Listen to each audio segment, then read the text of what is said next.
What's up, guys? I'm SaltEMike, and this is your weekend review for September 13th, 2021. The great roadmap purge began, but it wasn't as bad as we thought it would be. Medical gameplay is going to change Star Citizen forever, but the patch it comes in, 3.15, is probably going to be very late. All this and more on today's Week in Review.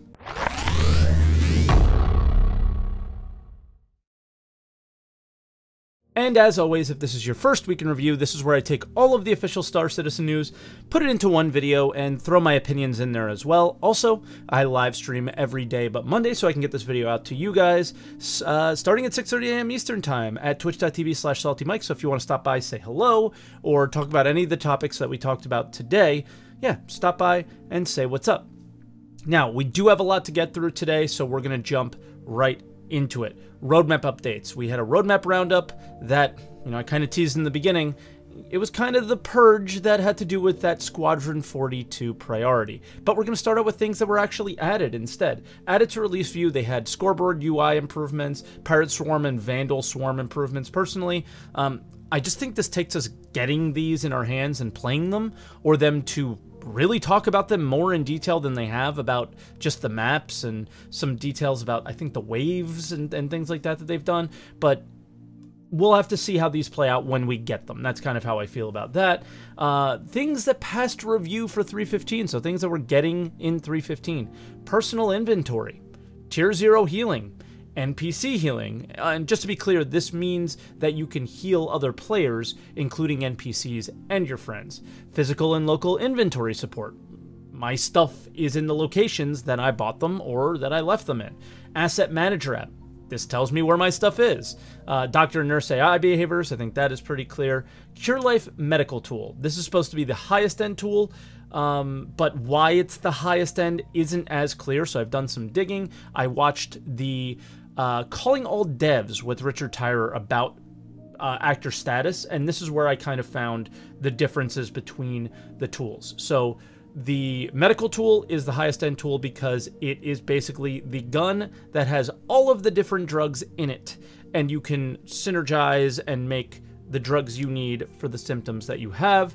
The Grey Cat multi-tool is also coming, which is essentially a medical pen that is on the multi-tool attachment. So I think it just is more for like inventory saving space, both of these guns, things like that. And then we talked about it earlier, the scoreboard UI has been added in Arena Commander, or the update to it, I should say.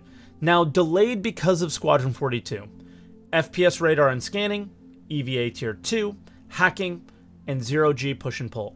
All things that are complementary to the Star Citizen experience, but not essential to make it fun or enjoyable or anything. It will make it more. It's all complementary. It's things that are needed for Squadron 42 clearly, but I'm not dying to have any of these things. I think hacking is one that is pretty big, but the idea of this being like this monumental change, the priority on Squadron 42, it really isn't, and it's really showing in this roadmap update. Removed for rescheduling, cutting tier 2, and weapon charge and drain. Also things that we need to eventually have in Star Citizen, but not crazy that they're gone. I think things like salvage, things like the medical improvements, and things like that are bigger game changers, make the game more interesting and more fun than any of the stuff that has been removed from the roadmap, right? So as long as those things kind of start progressing forward, things like reputation, all that stuff is moving in the right direction, I think we'll be okay. And yeah, I just hope this initiative does more to improve the player experience than the staggered development initiative did, that they, kind of told us for the last 2 years that we were going to have quality of life improvements, and I have not seen at least what I expected. I think we have a little bit less 30Ks, but the quality of life improvements in terms of bugs that we've had for years, and yeah, just lack of any tangible gameplay, things like that. I do expect these changes to make a massive difference towards that. All right, now to the meat of the video. Video updates. Inside Star Citizen, the medical feature. They start out immediately with what I feel is probably the largest change, the introduction of the downed state. pretty much 99% of the times where you would have died in Star Citizen before, now you go into a down state. And a down state is a unconscious, incapacitated state that allows other players to come and rescue you. But when you do come back, you may come back with a very severe injury. I think this is simple. I think this is easy to comprehend. I just felt it needed to be included because a lot of you guys in the comments say that this is how you keep up with the project. So in case you didn't know, now you know. The next major addition to the game is actual injuries instead of just seeing your arm red on your little paper doll. So the injuries that you can come back with, you can range all the way from a traumatic head injury, a chest, severe chest injury or chest wound. You've got broken arms, and probably the most severe is broken legs. Again, we've heard about these for a good amount of time, but including them for you guys kind of out of the loop and not as involved, this is a major shift from those random red limbs that, didn't have much meaning. Now they do. So what meaning am I implying? The symptoms of these injuries are being added as well. Each injury per body part comes with different symptoms, and as you accrue more severe injuries, your symptoms increase, the severity of the symptoms increase. With the head, it's mostly visual effects, so as you take injuries, your eyes sort of get vaguely detached from your retinas and whatnot. Also, force reactions, that comes into play. When you have the most severe injury, a strong breeze is going to knock you over. And then also we have the chest, so moving on to that, you have reduced stamina, so you can't run as fast, or for as long rather. And where the arms starts to go is that you start to have increased weapon sway. You can't carry as heavy objects. And when we have broken arms, essentially we allow the player to do what we call one-shot actions. So for example, pull the trigger on their gun. So you can fire your weapon, but after that you're going to be forced to drop into low carry. And then moving on to legs. Obviously if you've got a broken leg, that doesn't really help you with traversal. And when you get to that severe state, we put you into prone lock, so you have to crawl everywhere. It's going to be a severe state, and it's not going to be something that you're going to want to happen at the bottom of a cave. Okay, that was a long clip. It was significantly broken down from the original as well. So if you want to watch the original, there's a lot more detail there. Link, as always, is in the description. But I like what they're doing here. I'm just worried about how easy it is going to be to get to that major injury state and just be like prone locked and barely able to move and things like that. But coming prepared could probably solve those issues, or playing with friends, right? So how do we heal these injuries? So if you do receive an injury out and about, what can you do? How can you help yourself? Obviously, you can have medical pens. So medical pens are what you're using right now. They heal your health, and they still remain to heal your health. They won't heal it as much as previously, where it was just a one-shot, heal all, reset back to full health, you're pristine. They just bring back your health back to where it can be, depending on what injury you've received. The other thing that you can do, depending on the injury, is you can take one of 5 drugs that we're introducing into the patch. And they treat different symptoms. So some might treat muscle fatigue, some might treat pain relief, some might treat other things like headaches and so on and so forth. So for me, this felt really standard after hearing about the addition of the new injuries and their symptoms. So it just made sense to do something like this. These drugs only mask the symptoms. You have to get to a medical facility to heal the actual root of the problem. We'll talk about that more in a minute, but I want to go into, if you use these drugs too much, there's going to be consequences. And as your blood sugar level increases, you'll start to reach thresholds where you start to see visual effects, so blurry vision, muffled audio, that kind of thing. And then as you progress through that further, you'll start to enter drunk locomotion mode. And that's, as you might imagine, staggering around, looking rather drunk. Essentially, you cannot mask your symptoms forever. Eventually, you will have to deal with the underlying issue. They also touch on the fact that if you reach 100% blood drug level, you will go into a ragdoll or down state and essentially be passed out in a way. And you will slowly lower your blood drug level until you can function normally again. I think the same will go with being drunk as well. So next, we move on to the way we remove these injuries and their symptoms: medical beds. You can only cure those injuries based on going to a medical facility or a medical bed. And depending on the severity of that injury will dictate which facility you need to go to. We have the Cutlass, which is a tier 3 facility, and that can remove minor injuries, so that the least worst of the injuries. You've then got the Carrack and 890, they're tier 2. They can relieve minor and moderate injuries. We'll also have rest stops. They'll have clinics within them, and they'll also be able to, they're a tier 2 facility, so they'll be able to heal moderate and minor injuries. And then the creme de la creme, which is tier 1, you'll find those in hospitals, and those can remove any injuries. Giving actual reasons to use these facilities are great. I think the Cutlass Red got really nerfed hard. I kind of want to hear what you guys think about the Cutlass Red issues in the comments. I do think as long as getting major injuries does not happen significantly often, the idea of having to make that trek down to a hospital, which is kind of a pain, may not be as big of an issue if they are not as frequent, right? And then I think it's actually kind of cool, little RP type elements, and yeah, I think it sort of makes sense, but the idea of having to go down to a landing zone significantly if you don't want to is also kind of a pain. I think eventually we'll see the introduction of tier 3 beds in the Apollo and other ships that come with medical. Maybe they'll prioritize those ships to come sooner. Who knows? But for the time being, this is the way it's done. Now, lastly, what happens when we die? Now you respawn in medbed. So when you log in now on 315, you'll be asked to choose your home residence. This home residence will become your home regeneration point. And this is what the main area that you have will be dictated to that hospital. If a landing zone has a hospital associated with it, then that hospital will become your main regeneration point. If you choose a landing zone that doesn't have a hospital associated with it right now for 315, but will do in the future, it will associate the nearest hospital to that landing zone. And the one thing that we do want to call out is if you do regenerate, then you will leave behind all of your items and gear that's on you right now, but we can talk about that next week. I like these changes somewhat. I think it makes your choice of your planet that you're going to be around way more important, and maybe staying there. I like the idea that you're doing bounties in Crusader. You would want to stay in that area, but what if your home is in Microtech and you're doing bounties in Crusader?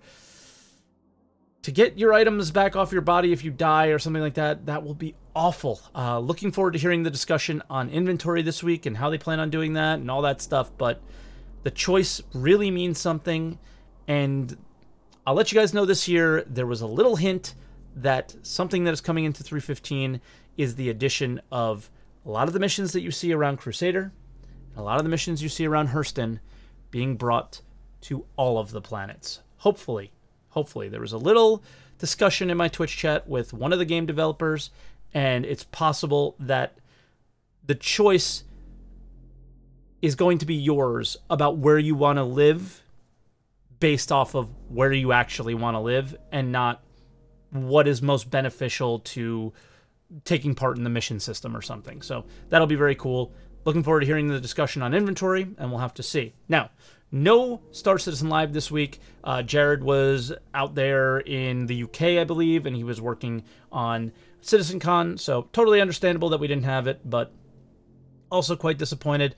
But I also think it wasn't really the most exciting SCL. I think they were talking about the ship competition thing, which is not such a big deal. We're moving on to other updates. Xenothreat is now complete. I thought the event was really fun, and I think the community did as well. I think the highlights, I think this highlights the kind of guidance, progression, and actual game mechanics needed on a day in and day out basis in Star Citizen to be successful. The idea that the only time you can enjoy the game is on the weekends or at certain times is just not ideal, right?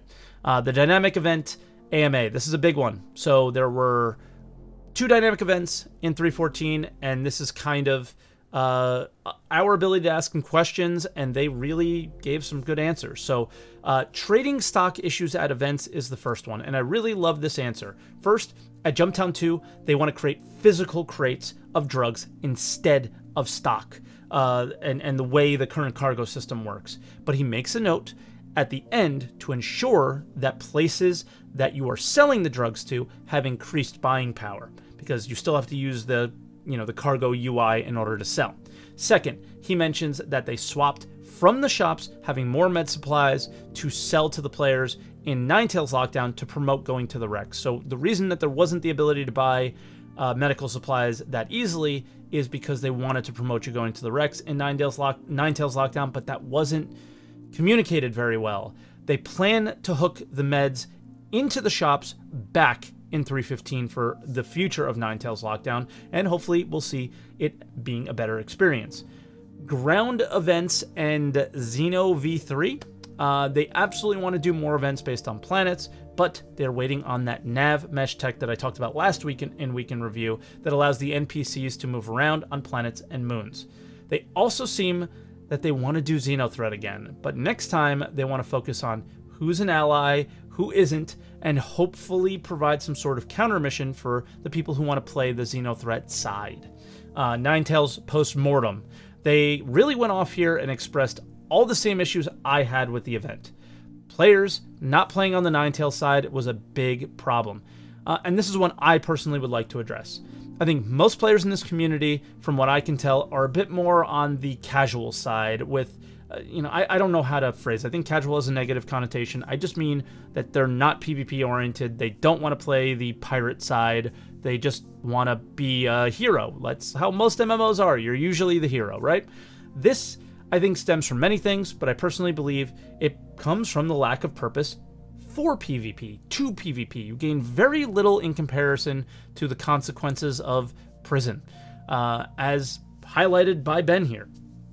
I know I'm always saying this, but a simple reward that you can only earn if you take the Ninetales side would bring players across that line. Players that may never have PvP'd before to the Ninetales side, and I think it would be a lot more than you think.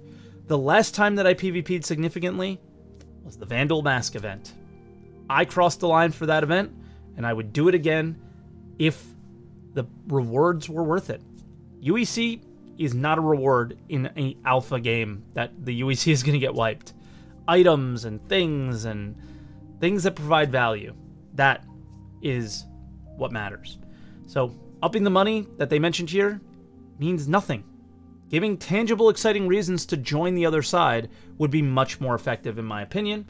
He also touched on many other issues, namely the lack of the blockade feeling, but remember Xeno, it was kind of bad in its first run as well, so as Ninetales grows, hopefully it'll get a lot better. Subscriber promotions. There are 3 paints exclusive to the Avenger. This is the $10 one, and then the $20 subscriber skin, and the last one is for sale to any subscriber. The paint system in Star Citizen, it's a joke. I want to be clear that I'm 100% on the side of selling cosmetics in this game. But the curation and lack of creative freedom from this being given to the players just feels stupid. Not to mention all those years ago when they told us they wanted to give us hex codes. You guys remember that? I do too. Loremakers community questions. I found nothing worth noting in this necessarily, but if you are into this kind of stuff, link will be in the description. And then 3.15 release delayed? Turbulent made some weird marketing tweet that leaked the planned release for 3.15 October 22nd. The quarterly patch, if on time, would come at the end of September. I don't think they've ever hit that date, so none of this is a surprise. Even more so, the third quarter patch. The last time we had a CitizenCon, 2019, the third quarter patch was delayed until after CitizenCon. I think it was more towards November, if I remember correctly. This seems no different. With what Xylo responded on Reddit, which, I'm sorry, I'm not buying at all, just because of everything that I've said prior, I'm sure it'll be even later instead of earlier. I think he's implying that, like, it might be earlier. I'm not buying that at all. This patch is going to have a ton of issues. There is major things coming into it, right? Evocati is probably going to be a long cycle. Lots of feedback is going to be needed to be given. Lots of bugs are going to need to be smashed. So it's going to take some time. And then we had a sneak peek. I personally have no clue what this is. It appears to be some sort of machinery because that's what the label says, but I don't know. Leave some comments below. Let me know what you think it is. And then we obviously have the ship competition for IAE, the whole Argo cargo meme, and all these other things. So link will be in the description for that. If you guys want to check it out, you are free to. So guys, that'll do it for today's video, but I do want to address something. I'm seeing a lot of comments on almost every week in review about clickbait thumbnails or clickbait titles. I don't do this for a living. I would like to, but I don't. But I want you to understand something. Taking the time out every week to curate all this stuff, to do this video, to edit, it takes hours. It doesn't take minutes, it takes hours, it takes time. And when you put time into something, and because nobody watches the video because your thumbnail wasn't very clicky, even though the video may have been the best video you ever made, nobody clicks on it because the thumbnail sucked. That's how YouTube works, guys. Having a clicky thumbnail is the #1 most important thing to have success on YouTube. And for me, success right now isn't the monetary gain as much as it is growing the channel and becoming relevant in the Star Citizen community on YouTube. Getting my work out there that I work really hard on to people who want to enjoy it. And I just want you to understand that that is just part of being a YouTuber on YouTube. It just is what it is. So I apologize if you feel baited or something like that sometimes, but it's not the intention. The intention is to highlight the most clicky element of the video and put that in the thumbnail, and then have you watch Week in Review. And hopefully you enjoy the news and how I curate the news for you every week. And that's really all I have to say about that. It kind of is what it is, and I wish it wasn't that way, but that's what it is. So thank you so much for watching, guys. Leave a comment. Make sure you hit the like button, because that's also a very important thing. Leave a comment below, and subscribe for more Weeks in Review. And I'll see you guys next week. Thanks for watching, guys.